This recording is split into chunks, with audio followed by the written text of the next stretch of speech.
Improving my 5-inch gauge Lion steam locomotive, part 3. With the engine on its side on some bubble wrap to prevent damage, I'm taking a closer look at the crank axle to find out what is loose. Starting by knocking out one of the many roll pins that hold the parts together. For this I make a special tool to avoid damage during the roll pin removal. I also show how the slip eccentrics work. First, the slip eccentric valve gear. This is quite simple, but the problem is, in order to go into reverse or forward, you have to physically push the engine reverse or forward before opening the regulator. Slip eccentric is a very simple motion, but very clever at the same time. It probably wouldn't be a good idea in the full size, but it's okay for small models. If you study this image, you should be able to figure out how it works. The eccentric sheave is not secured to the axle as it would be in a normal valve gear. Instead, the slip eccentrics have a peg that engages with the part that is secured to the axle. If you're not sure, rerun this part of the video and you should figure it out. It is very simple. The only problem is, when you move the locomotive to put it in forward or reverse, you also have to move the carriages and passengers that are connected to the engine.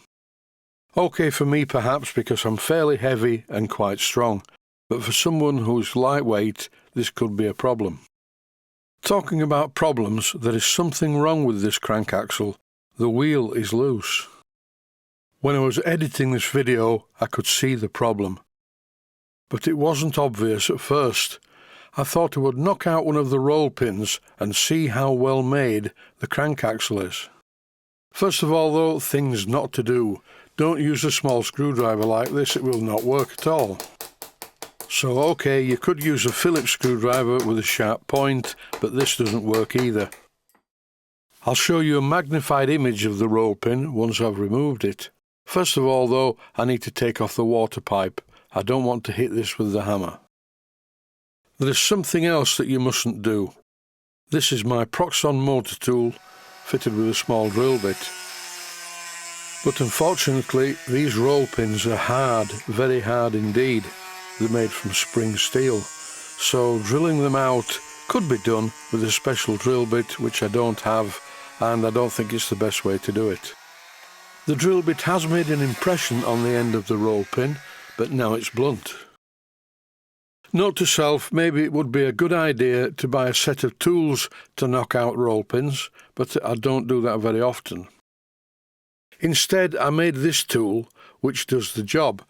As you can see, it's got a point on the tip, and that locates in the hole of the roll pin and keeps everything in the middle. And now, by gently tapping the roll pin in the crank web, it starts to move. And by gently, I do mean gently. A lot of jobs at this scale require a delicate but firm touch. I tapped the roll pin all the way out. I didn't want to make the tool too long. I used a pair of pliers to extract it from the crank web. And here it is. As you can see, it's a hollow tube with a slot all the way down it. And this is what the crank web looks like without a roll pin in it at all. Now it's removed, there is no discernible play on the crank web to the axle. This engine is not brilliantly finished, but quite well engineered, as you can see by the tool marks on the crank web and the big end. Now I'm satisfied that this roll pin assembly in the crank web is okay. I tap it back into position using the hammer. I didn't hammer the roll pin all the way in using the hammer. I used the small tool that I made, and I actually hammered it in too far. I corrected this later on, but I didn't show it in the video. The problem is, the wheel is loose on the axle, and this is not a good thing.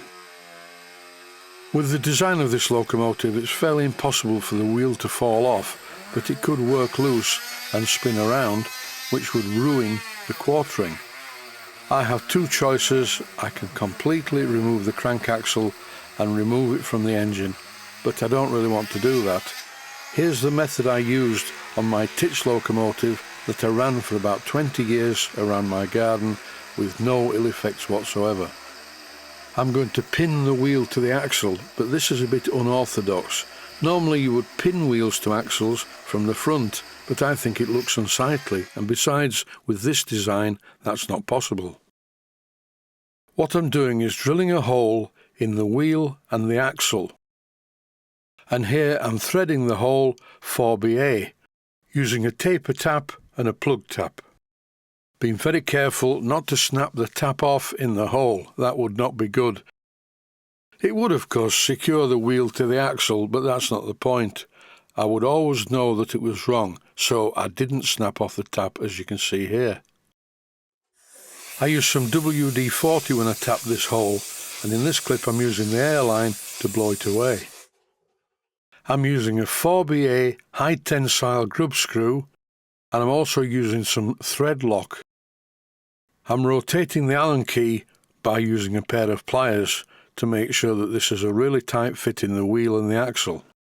Not the best looking fix I've ever done, and I'm sure some people are going to write in and tell me I'm doing it wrong, but that's situation normal. A lot of these armchair engineers seem to know a lot more about the subject than I do. I very carefully move the engine into its normal position on the bench, and I notice that there is some oil on the bubble wrap.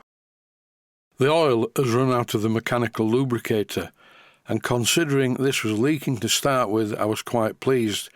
At least even with the leak, there was plenty of oil left in the lubricator, but I am going to put the leak right in a future episode. As I wiped up the oil with a cloth, it turned it into an oily rag, so I took this opportunity to clean up the smokebox area. That is it for this episode. Stay safe, stay healthy, thanks for watching, and I hope you found it useful. Please take the time to visit my Mainsteam Models website and click on the section of the website that says Video Playlists. And by doing that, you can find other videos that you may like to watch. And by using the playlists, you can actually watch the videos back to back.